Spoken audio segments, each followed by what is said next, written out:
Go.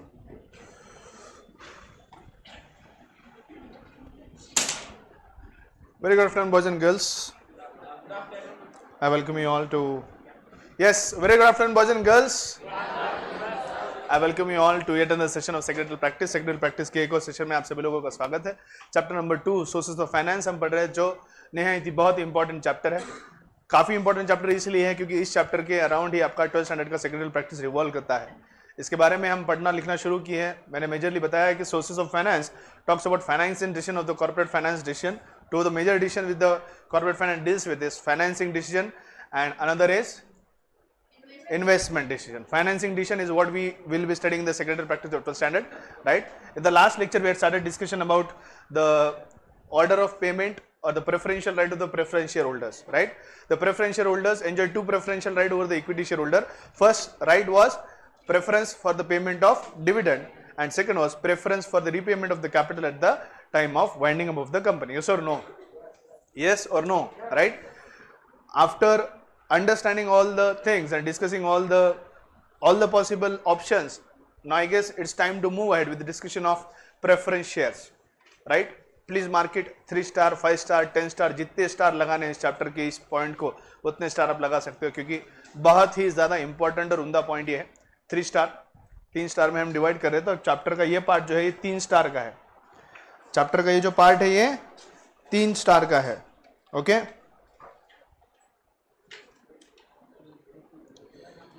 Types of equity share का जो heading है उसे मैं अभी के लिए स्किप कर रहा हूं, क्योंकि हम डायरेक्ट प्रेफरेंस शेयर्स देख रहे हैं. जब हम इक्विटी शेयर्स डिस्कस करेंगे, इक्विटी शेयर्स के बाद उसके फीचर्स जब डिस्कस करेंगे, उसके बाद I will come two types of equity shares. Okay, for now let's go ahead with preference shares. Okay, now the name itself indicates that these kind of shares enjoy some sort of preferential right which are not enjoyed by an equity shareholder. We know that preferential shareholders enjoy two preferential right as compared to that of the equity shareholder. First preferential right is for the payment of the dividend, that is before the payment of dividend to the equity shareholders, dividend is paid to the preferential shareholder. Yes or no? Second preferential right is for the repayment of the capital of the preference capital before the equity capital.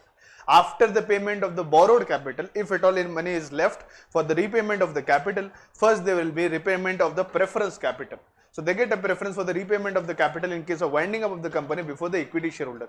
These are the two major preferential rights which the preference shareholder enjoy as compared to that of the equity shareholders. The preference dividend which is paid to the preference shareholder is fixed, but that doesn't mean we need to invest as an investor in the preference shares. Preference shares carry no risk. Preference shares carry no risk because repayment is after a certain period. The only risk is if the company, let's say, goes into entire loss. like कोई business idea के साथ आपने company start किया, start होते ही company डूब गई 21 साल के अंदर.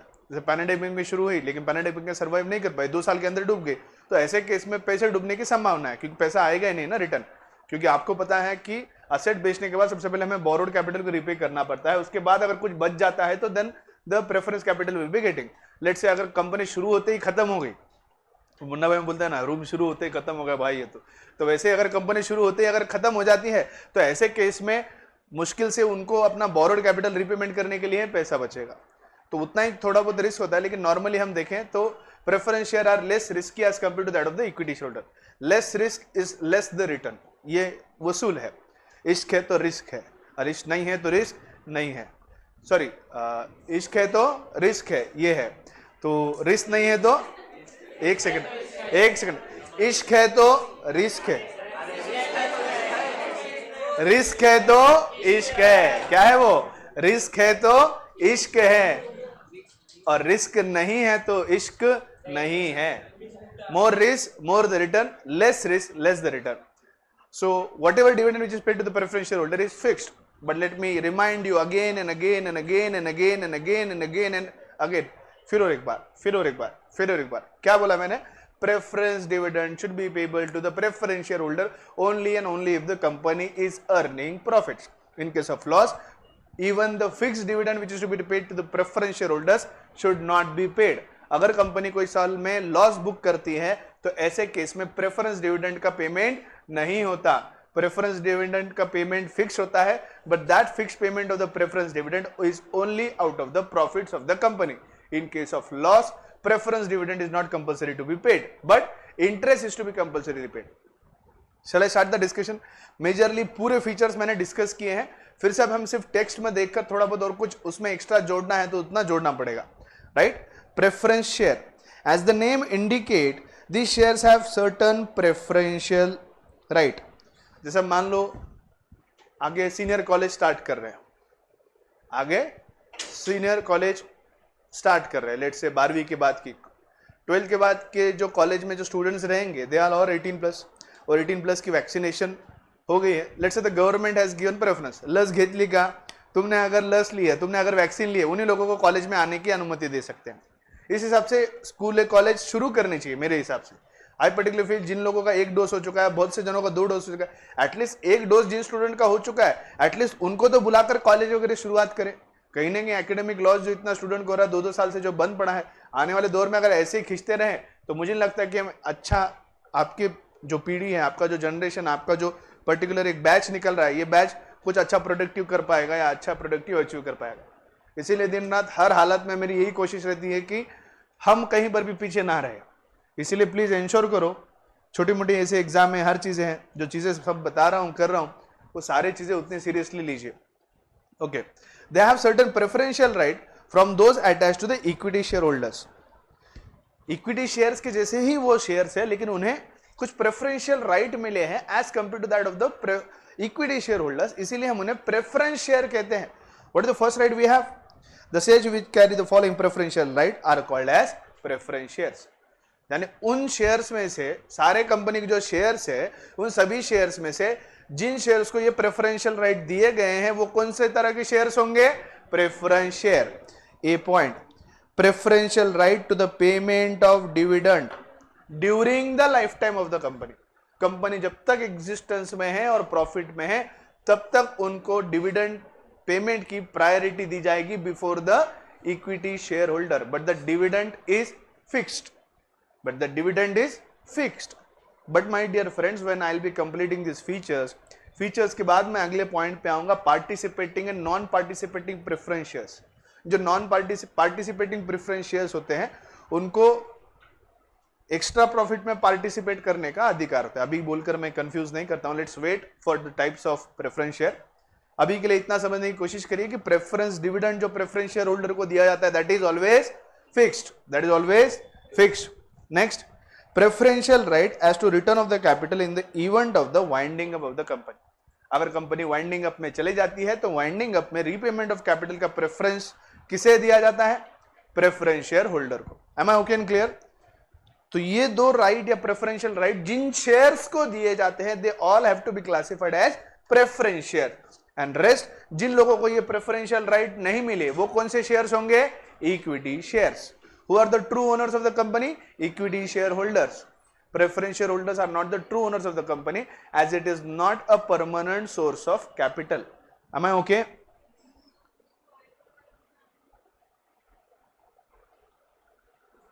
कोण आहे? फ्रेंडीला जे बोलत तिकडे जाऊन बोल म्हणा. काय? The holder of the preference shares have a prior right to receive the fixed rate of dividend before any dividend is paid to the equity shareholders. क्या बोला यहां पर? The holder of the preference share has a prior right to receive fixed rate of dividend before any dividend is paid to the equity shareholder. कल मैंने देखा था. हाँ भाई, किसी का डाउट बाकी है क्या? किसी का डाउट बाकी है क्या? Any doubt remaining? Distribution of profit and dividend. सबसे पहले प्रॉफिट में से क्या जाता है? इंटरेस्ट. इंटरेस्ट में से क्या जाएगा? टैक्स. टैक्स के बाद जो बोलेगा profit after interest and tax. इसमें से पहले क्या जाता है? Preference dividend. और प्रेफरेंस डिविडेंड के बाद क्या जाता है? Equity dividend, that to be if declared by the board of directors. ये बार बार आपको याद रहना चाहिए. Normally preference shares do not carry any voting power. They have voting right only on the matters which affect their interests such as selling of the undertaking or changing the rights of the preference shares etc. They get voting rights if the dividend remains unpaid. ये भी कल मैंने बताया था. Normal voting rights किसे मिले हैं? Equity share holders को. क्योंकि इक्विटी शेयर होल्डर्स क्या है? True owner of the bungalow. True owner of the company कौन है? Equity share holder. पूरे के पूरे मालिक कौन है? ना 50% ना 10%, पूरे के पूरे 100% मालिक कौन है भाई? Equity shareholder, preference shareholders are not the owner of the bungalow, but they do not carry voting rights. They carry voting rights. These voting rights are conferred to them only on matters which concern them as a preference shareholder. Fix dividend हम preference share holder को देते हैं. Let's say company board meeting के अंदर preference share उसको जो fix dividend दिया जा रहा है उसमें बदलाव करना चाहती है. Now do you think it is a matter which is concerning them as a preference share holder? Yes और no? Yes. So they have right to vote on such matters. But मैंने क्या कहा है, एक बात दिमाग में बात बैठाई. यहाँ पे एक पॉइंट बहुत आपको ध्यान रखना है. देखो ऐसे छोटे छोटे पॉइंट है जो आपको याद रखने हैं. नॉर्मली इतना बड़ा ये चैप्टर है, बहुत सी चीजें आपको ध्यान में नहीं रहेगी. जो इंपॉर्टेंट पॉइंट है उसे हाईलाइट करके रखो या अंडरलाइन करो आप पेंसिल से. They get voting right if the dividend remains unpaid. Preference share holder को फिक्स्ड डिविडेंड मिलना चाहिए, and that fixed dividend is to be paid out of profit. Let's say company is earning profit and still the company fails to pay the fixed dividend which is to be paid to the preference shareholder. Company profit generate कर रही है, उसके बावजूद हमारे board of directors ने preference share holder का fix dividend pay ही नहीं किया. ऐसे केस में even if the company is earning profit and if the company fails to make the payment of the preference dividend which is to be paid to the preference shareholder, the preference shareholder will enjoy all the same rights as that voting rights as that of the equity shareholder. उसको हाथ में लगा यार. They will enjoy all the general voting rights as that of the equity shareholder. एक word है पारी पासु. What is the word? पारी पासु. क्या क्या क्या क्या क्या क्या बोला भाई साहब?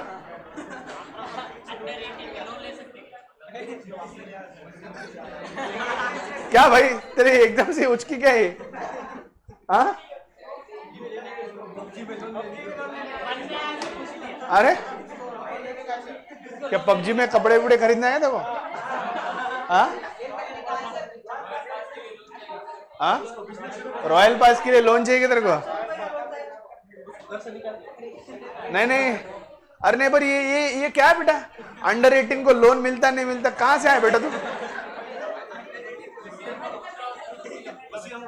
मैं कुछ और समझ रहा, मैं बोल रहा यहाँ पारी पासु वो हाथ ऊपर कर रहा, मैं बोला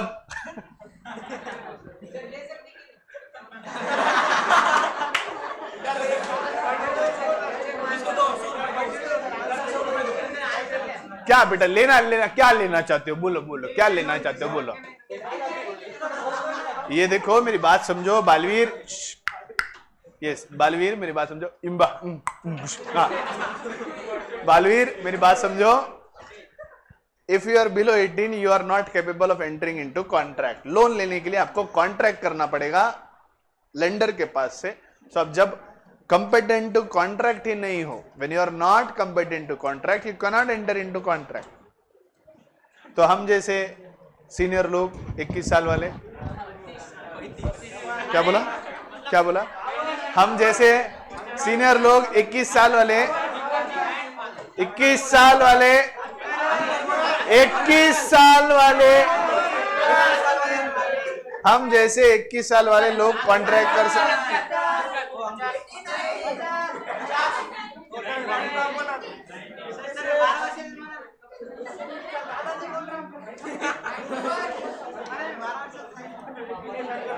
तो बालवीर क्या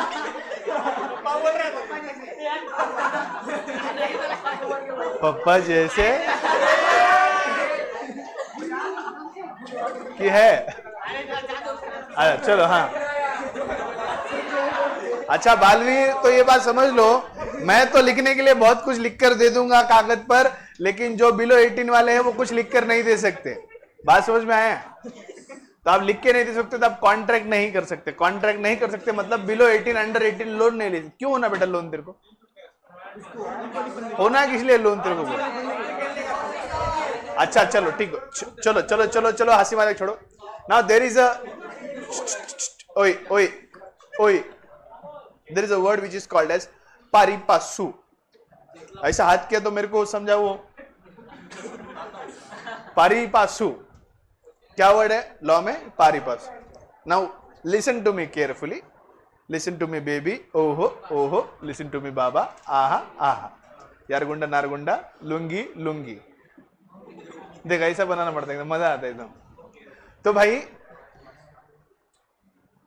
in case of non-payment of fixed dividend to the preference shareholder, in case of non-payment of dividend to the preference shareholder, the preference shareholder will be pari passu with that of the equity shareholder. क्या हुआ इसका मतलब? In case of non-payment of dividend to the preference shareholder, the preference shares will be pari passu with that of the equity shareholders. हाँ exactly same. बैल बैल balance sheet tally होती है ना दोनों साइड, तो वैसा हो जाता है. अगर पारी पासु का मतलब होता है ऑन द सेम ग्राउंड और on the same level, right. अगर प्रेफरेंस डिविडेंड प्रेफरेंस शेयर्स को नहीं दिया जाता तो preference shares will come on the same equal voting rights of that of the equity share holders and they will also exercise their voting rights in the annual general meeting. अगर company ने dividend pay नहीं किया तो ये वाला point जरूरी है, इसको सिर्फ अंडरलाइन करके रखिए. The preference shares are the co-owners of the company, but not the controllers. Why they are not the controllers? Because they don't enjoy general voting rights as that of the equity shareholders. They have voting rights limited only to the matters concerning them as a preference shareholder. तो जब उनका general right ही नहीं है तो वो कुछ activity control नहीं कर सकते हैं, क्योंकि एनुअल जनरल मीटिंग के अंदर उनको वोट करने का अधिकार नहीं है. वो किसको है बेटा? इक्विटी शेयर होल्डर को है. इसीलिए वो सिर्फ को ओनर ऑफ द बंगलो है. Just a co-owner 50-50, he just a co-owner, right? और ना उनके पास वोटिंग राइट नहीं होने की वजह से they cannot control the business. Controlling power उसके पास होगा जिसके पास वोटिंग अधिकार है. वो कौन से शेयर्स को है? इक्विटी शेयर्स को है. Next, these shares are purchased by cautious investors who are interested in the safety of the investment and who want steady returns on the investment. जो सेफर साइड में रहना चाहता है, जो बोलता है कि अपनी बहुत इच्छा नहीं है, मैं बहुत ज़्यादा एक्सपेक्ट नहीं करता, थोड़ा बहुत जो एक्सपेक्टेशन है बस उतनी ही बस फुलफिल हो जाए काफ़ी है, ऐसे जो इन्वेस्टर रहते हैं वो प्रेफरेंस शेयर में इन्वेस्ट करते हैं. लेकिन कुछ कुछ लोग ऐसे रहते हैं, भाई आने दो, कितना भी आने दो, दिल मांगे मोर, जितना आए उतना कम है. तो ऐसे इन्वेस्टर नॉर्मली प्रेफरेंस शेयर्स को प्रेफर नहीं करते. जो इन्वेस्टर स्टडी रिटर्न और कम रिटर्न में समाधान सेटिस्फैक्शन संतुष्ट है, वो लोगों के लिए preference shares is a good option, right? But for those who want more returns on their investment, preference shares is never a good option. Am I okay? Now let's start with features of preference share. I really don't need to explain a lot about each of the point. First point, preference for the dividend. Do you think I have to explain? Out of the profits of the company after the payment of the tax, who has the first claim on the dividend or the profits of the company? Preference dividend. Preferential right ही है उनको, that the preference dividend will be paid to the preference shareholder before the payment of the dividend to the equity shareholder, hence they enjoy a preferential right for the payment of dividend. Are we okay? Preference shares have a first charge on the distributable amount of the net profit. The dividend is payable to the preference shareholders before it is paid to the equity shareholders. Am I okay with the first point? कुछ भी नहीं है इसके अंदर, सब कुछ बता चुका हूं मैं आपको. Next, preference for repayment of the capital. Do you think it is to be explained? No. In case of winding up of the company, winding up जब कंपनी का हो जाता है तो पहला प्रेफरेंस किसे दिया जाता है repayment of capital का? प्रेफरेंस शेयर होल्डर को. Preference shareholder have a preference over the equity shareholders in respect of the return of the capital when the company is liquidated. It saves the preference shareholders from capital losses. It saves the company, it saves the preference shareholder from capital losses. In case of मान लो जैसे अभी कोई instance रहा जहां पर asset बेचने के बाद बोरोड कैपिटल पेमेंट कर दिया, उसके बाद थोड़ा ही पैसा बचा है जो सिर्फ प्रेफरेंस कैपिटल के रिपेमेंट के लिए इस्तेमाल किया जा सकता है. अगर समझ लो और इक्विटी कैपिटल जितना है उसके लिए तो 1 रुपया भी नहीं बचा. अगर प्रेफरेंस शेयर होल्डर के पास ये preferential right of repayment of capital नहीं होता तो जितने भी पैसे बचते वो प्रेफरेंस कैपिटल और इक्विटी कैपिटल में इक्वली बांट दिए जाते. क्योंकि प्रेफरेंशियल राइट है, आपसी में 50-50 नहीं होगा, पूरा की पूरा कौन लेकर जाएगा? Preference capital. समझ में आ रहा है? समझ में आ रहा है क्या? Next point, fixed return. The dividend which is paid to the preference shares is always fixed, और वो जो फिक्स डिविडेंड होता है वो ऑलरेडी बैलेंस शीट में मेंशन किया, 6% preference share, 5% preference shares, 7% preference shares. So whatever is the percentage is the fixed dividend which is paid to the preference shareholder. These shares carry dividend at a fixed rate. The rate of dividend is predetermined at the time of the issue. It may be in the form of fixed sum of money or may be calculated at a fixed rate. The preference shareholders are entitled to dividend which can be paid only out of the profits. Only out of profit. Underline. Only out of profits. If the directors in the financial crisis decide to pay not to pay dividend, the preference shareholders have no claim for the dividend. यानी अगर कोई साल में अगर loss हो गया तो loss के केस में board of directors will take a decision of not paying preference dividend and same can not be claimed by the preference shares. लेकिन जब मैं आपको टाइप सिखाऊंगा ना, यस प्लीज पे अटेंशन, जब हम टाइप सीखेंगे ना, टाइप के अंदर दो तरह के और प्रेफरेंस शेयर्स होते हैं जिनको हम कहते हैं क्यूमुलेटिव और नॉन क्यूमुलेटिव. क्या कहते हैं हम? Cumulative and non cumulative. Cumulate करना मतलब ऐड करते जाना, क्यूमुलेटिव का मतलब है जो ऐड होते जाता है दैट इज क्यूमुलेटिव, और जो ऐड नहीं होता that is called as non cumulative. अगर कंपनी ने क्यूमुलेटिव प्रेफरेंस शेयर्स इशू किए, समझ लो ये साल कंपनी का लॉस हुआ, लॉस की वजह से प्रेफरेंस डिविडेंड पे करेंगे क्या? नहीं. तो ये साल हम पेमेंट नहीं करेंगे, लेकिन ये साल जो डिविडेंड पे नहीं हुआ वो अगले साल के लिए कैरी फॉरवर्ड होता है, और अगले साल जब प्रॉफिट आएगा तो अगले साल का प्रेफरेंस डिविडेंड, पिछले साल का पेंडिंग डिविडेंड, ये दोनों पे किया जाता है. और क्यूमुलेटिव प्रेफरेंस शेयर्स में जब तक कंपनी चल रही है, जब तक कंपनी प्रॉफिट में नहीं आती, तब तक जितने भी साल का अनपेड प्रेफरेंस डिविडेंड है वो ऐड होता जाएगा. लेकिन नॉन क्यूमुलेटिव अगर प्रेफरेंस शेयर है तो ऐसा नहीं. अगर नॉन क्यूमुलेटिव प्रेफरेंस शेयर है, ये साल में प्रॉफिट नहीं है, डिविडेंड पे नहीं होगा, अगले साल कैरी फॉरवर्ड भी नहीं होगा. ये टाइप के ऊपर हम डिस्कस करेंगे. Right. Next, nature of capital. What kind of nature of capital it is? It is one of the owned capital. It is one of the owned capital. It is one of the long-term source of finance, and it is also redeemable, that is repayable after a certain period. Preference capital is a long-term capital. Preference capital is redeemable capital. Preference capital is a source of owned capital. Preference shares do not provide permanent capital. Why so? क्यों बोल रहे हैं ऐसे यहाँ पे? Do not provide permanent share capital because in India, as per the Companies Act 2013, the shares which have to be issued, preference shares which have to be issued by the company, are compulsorily redeemable preference shares. You cannot issue non-redeemable preference shares in India. Am I okay? Right?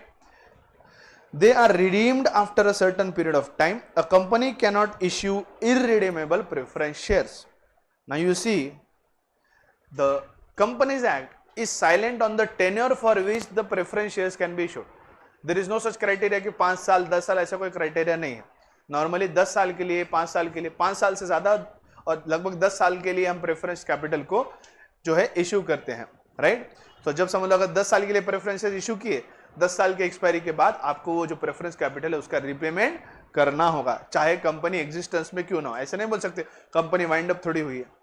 Whether the company is into wind up हुआ तो जब हुआ तब के तब repayment करना पड़ेगा. अगर कंपनी एग्जिस्टिंग भी है तो भी 10 साल के टाइम पीरियड के बाद आपको प्रेफरेंस कैपिटल का रिपेमेंट करना होगा. Preference capital is generally raised at a larger stage when the company gets established. At a later stage, क्या बोल रहे हैं यहां पर? Preference capital is generally raised at a later stage when the company gets established. Can you just explain me the logic? Why is it so? Just raise your hand who wish to answer.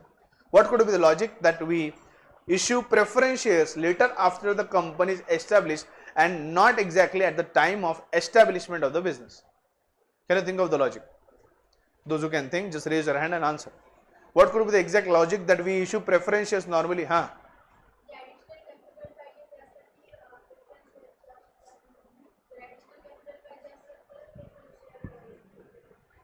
नहीं.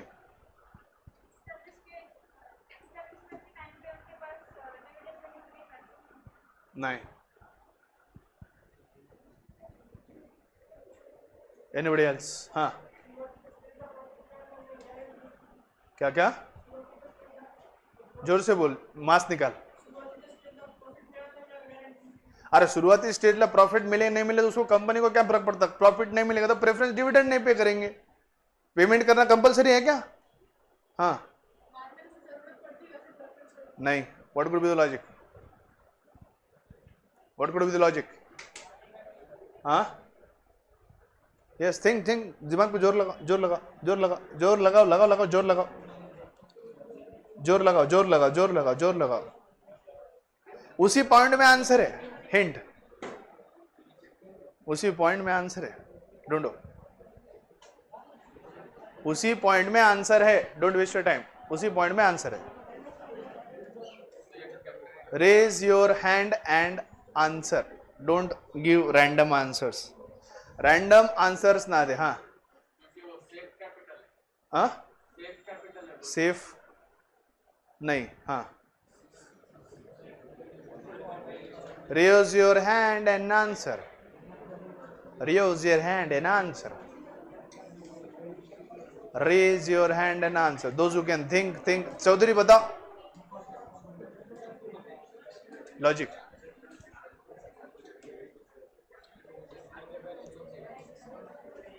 Additional capital नहीं, वो तो मना कर दिया already मैंने। देव कहते हैं, हाँ बोल। अरे एक्स्ट्रा कैपिटल का मैंने मना बोल रहा ना, मैं तुमको नहीं बोल रहा ना, यहाँ पे स्टार्ट की बात कर रहा, मैं मना कर दिया। एडिशनल का फंडा मेरे को मत बोला। हाँ कुछ भी नहीं, हाँ नहीं नहीं, मार्केट वाले को यहाँ कोई संबंध नहीं। हाँ सोचो सोचो, उस पॉइंट में आंसर है, आई वांट द आंसर, उस पॉइंट में ही आंसर है, थिंक थिंक थिंक थिंक। हाँ एग्जैक्टली भाई साहब, अभी तो कंपनी शुरू हुई है, अभी preference capital is a redeemable capital. पहली लाइन पढ़ो, पहली लाइन पढ़ो, पहली लाइन पढ़ो, preference shares do not provide permanent share capital. Already हम बोरोड कैपिटल जो लेंगे उसको कुछ टाइम पीरियड में अपने को रिपे करना है।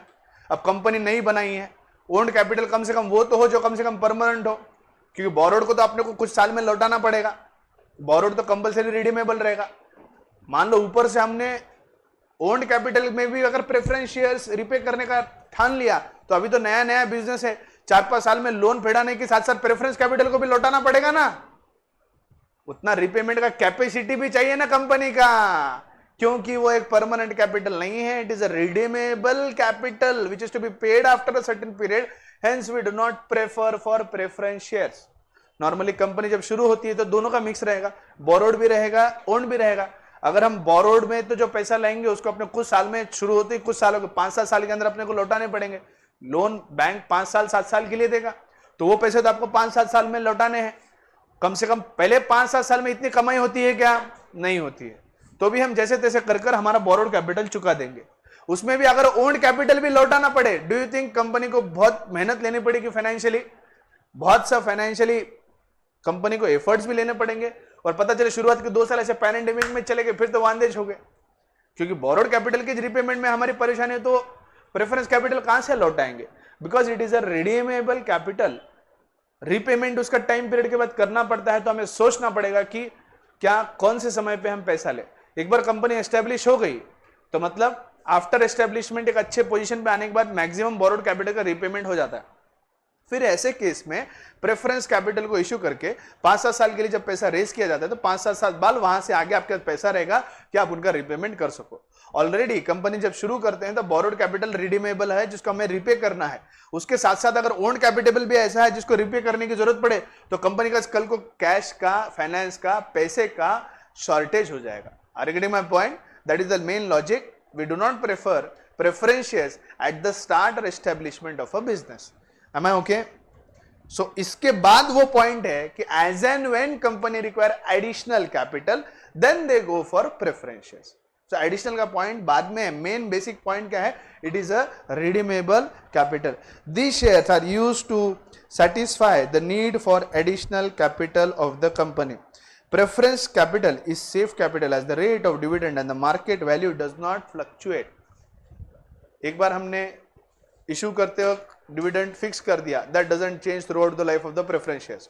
5% प्रेफरेंस शेयर्स फॉर 5 years बोलते तो अगले 5 साल तक उनको 5% से ही डिविडेंड देना पड़ेगा, उसमें कोई भी बदलाव करने की जरूरत नहीं है और ना उसमें कोई बदलाव होता है। एक दूसरी बात, उसके मार्केट वैल्यू में कोई फ्लक्चुएशन नहीं है, तो रिस्क है क्या? नहीं है। 100 रुपए का शेयर 5 साल के बाद भी 100 रुपए का ही रहेगा, तो ये लेस रिस्क की कैपिटल माना जाता है, इसीलिए नॉर्मली इसे एक सेफ इन्वेस्टर प्रेफर करता है। Next, market value. Do I have to explain? Do you think there is any fluctuation in the market value of the preference shares? No, there is no fluctuation in the market value of the preference shares. The market value of the preference shares does not change as the rate of dividend payable to them is fixed. Rate of dividend payable to them is fixed. The capital appreciation is not considered to be low as compared with that of the equity shares. There is no capital appreciation. 100 रुपए का preference shares 5 साल के बाद भी 100 रुपए का ही रहेगा। 2 साल के बाद इनसे भी मैंने अगर 100 रुपए का शेयर खरीदा तो भी मेरे को उतना ही डिविडेंड मिलना है, मुझे कुछ ज्यादा रिटर्न मिलने हैं क्या? नहीं। तो 2 साल बाद या 3 साल बाद के भी मैं आनंद से अगर शेयर खरीदता हूं, मैं उतने में खरीदूंगा जितने में उसने खरीदे, क्योंकि 100 रुपए एक्स्ट्रा देके मुझे डिविडेंड ज्यादा थोड़ी मिलना है, मुझे उतना ही डिविडेंड मिलेगा जितना आनंद को मिल रहा था। Voting rights. Preference shareholders have voting rights only on matters concerning them as a preference shareholder. But if the preference dividend is unpaid to the preference shareholder by the company, in case of default for non-payment of the dividend to the preference shareholder, the preference shareholder will be pari passu with that of the equity shareholder and they will enjoy general voting rights. The preference shares do not have normal voting right. They do not enjoy the right to control the affairs of the company. They have voting rights on any resolution of the company directly affecting their rights. Example, change in the terms of the payment of the capital, dividend payable to them are in arrears for the last 2 consecutive years, etc. Are we okay? Next point, risk. Risk है? नहीं है। Risk नहीं है, इस्क भी नहीं है। Risk लो है, low risk as that compared with the equity shareholder because of the 2 preferential right to dividend and right to repayment of capital. The investors who are cautious generally purchase preference shares. Safety of the capital and steady returns of the investment are advantage attached with the preference shares. These shares are boon for the shareholders during the depression period when the interest rate is continuously falling. अभी जैसे Covid की situation है, पिछले 2 साल में क्या लगता है, is any company able to generate lot of profits? No, hardly company nominal profit earn करेगी। तो ऐसे केस में इक्विटी शेयर होल्डर को डिविडेंड मिलना तो पिछले 2 साल में नामुमकिन ही रहा होगा। ऐसे केस में नॉमिनल प्रॉफिट भी क्यों ना हो, एटलीस्ट प्रेफरेंस शेयर होल्डर को प्रेफरेंस डिविडेंड मिलता है। लेकिन ऐसा दौर हमेशा नहीं होता, बुरा वक्त सबका आता है, लेकिन बुरा वक्त परमानेंट नहीं होता, अच्छे दिन भी आएंगे। मेरे तो आ गए, आपका पता नहीं। Next, face value. The next is face value. What is the face value? The value which is printed on the share certificate is called as face value. Face value of the preference shares is relatively higher than that of the equity shares. They have normally issued at a face value of ₹100. Equity shares अगर देखो ना, there are certain companies which will be issuing equity shares of ₹1, ₹10, ₹100, ऐसे ₹1 का भी equity shares issue किया जाता है private company के द्वारा। लेकिन प्रेफरेंस शेयर में ऐसा नहीं है। प्रेफरेंस शेयर्स की वैल्यू फेस वैल्यू जो है, इश्यू वैल्यू और फेस वैल्यू एक ही है। इश्यू वैल्यू और फेस वैल्यू प्रेफरेंस शेयर्स की एक ही है। There is no change in issue and face value. Are you getting my point? Issue value और फेस वैल्यू में कोई भी चेंज नहीं है। यहाँ पे 100 रुपए फेस वैल्यू है तो 100 रुपए ही इश्यू वैल्यू होगी, क्योंकि 100 रुपए ज्यादा कोई देगा क्यों आपको? क्योंकि जब उसको रिटर्न फिक्स्ड ही मिलना है। 200 रुपए देके क्यों खरीदेगा? जब 100 रुपए भी जितना रिटर्न मिलना है 200 रुपए भी उतना ही रिटर्न मिलना है, तो वो 100 रुपए का शेयर 200 रुपए में कोई खरीदेगा क्या? नहीं। इसीलिए प्रेफरेंस शेयर्स में हमेशा क्या होता है, यहाँ पे लिख के रखो, face value is equal to issue value. Am I okay? Face value is always equal to issue value, but comparatively face value जो है मिनिमम 100 से स्टार्ट होती है। मिनिमम किससे स्टार्ट होती है?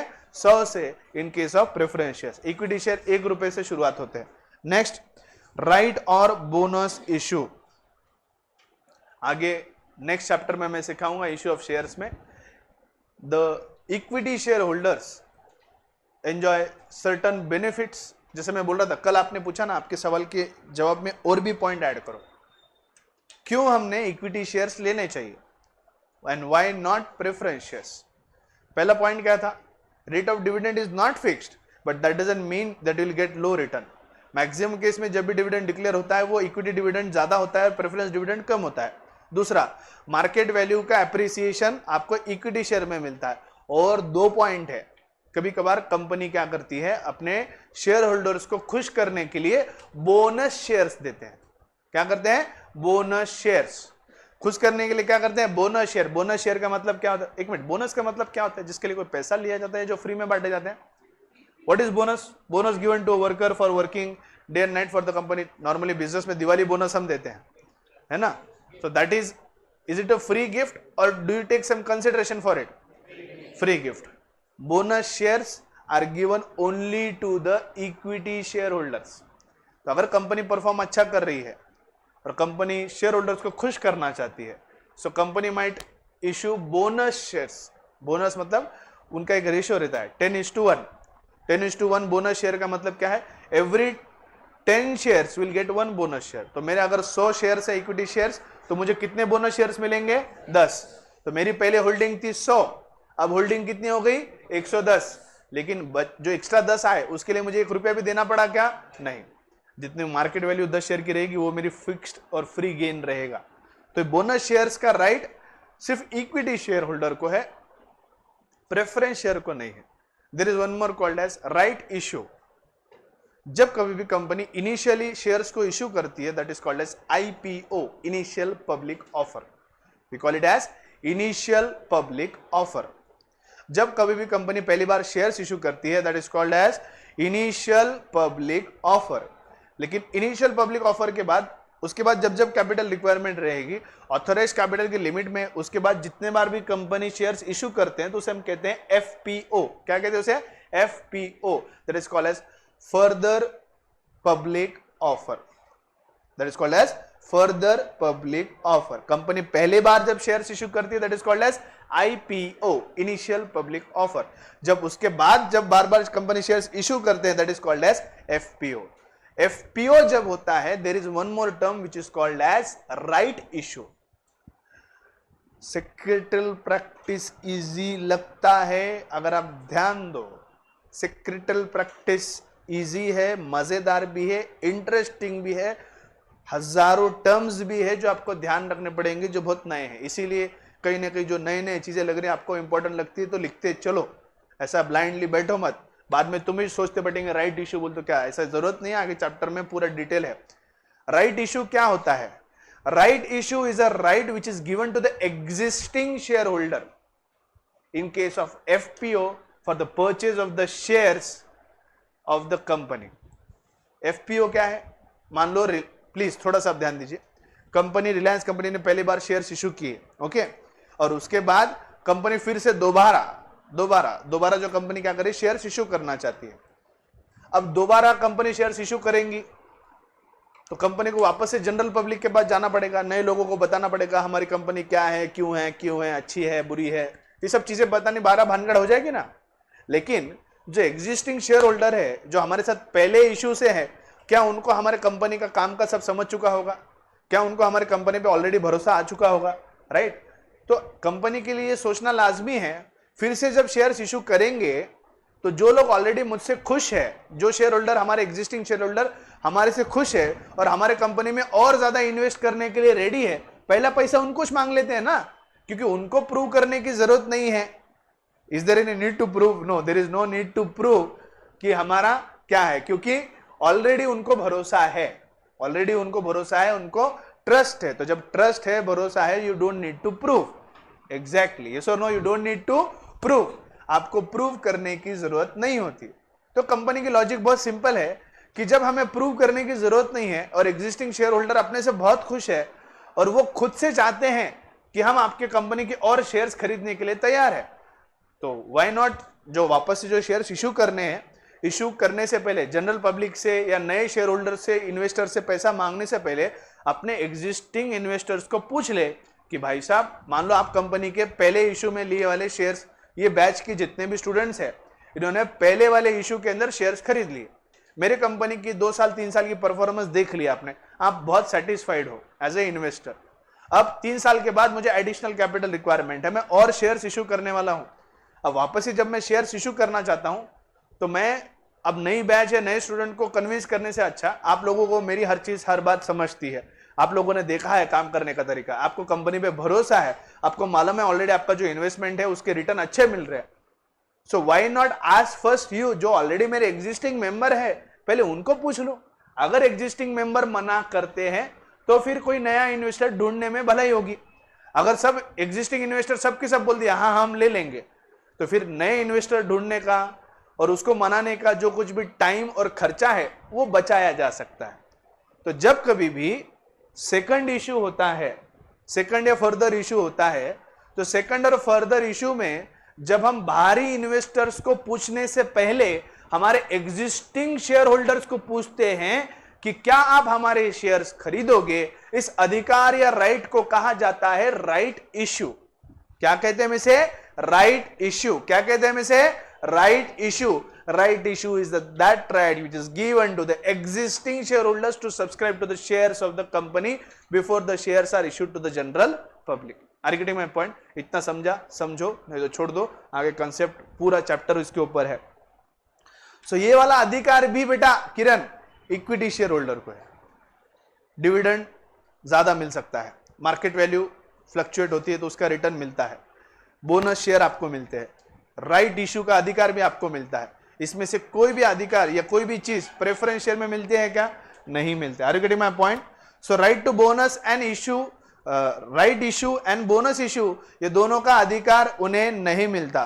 Preference share holders are not entitled for the rights of bonus issue, right और bonus issue. ये सिर्फ किसको अवेलेबल है? Only to the equity share holders. Nature of investor, preference shares attract moderate type of investors, जो कम से कम risk लेना चाहते हैं। नॉर्मली अगर बात करें मेरे पुणे के जो पेट के जो नॉर्मली मराठी ब्राह्मण होते हैं, वो एकदम कम रिस्क, वो सेटिस्फाइड लोग रहते हैं, ज्यादा रिस्क नको बोलते हैं हम, तो वो लोग नॉर्मली क्या करेंगे? प्रेफरेंस शेयर्स में ही इन्वेस्ट करना चाहेंगे। Preference shares attract moderate type of investors, investors who are conservative, cautious, interested in safety of the capital and who want a steady return on investment generally purchase preference share. Generally purchase preference shares. Yes or no? So this all we have in the features of the preference shares. That's all for today. Thank you so much.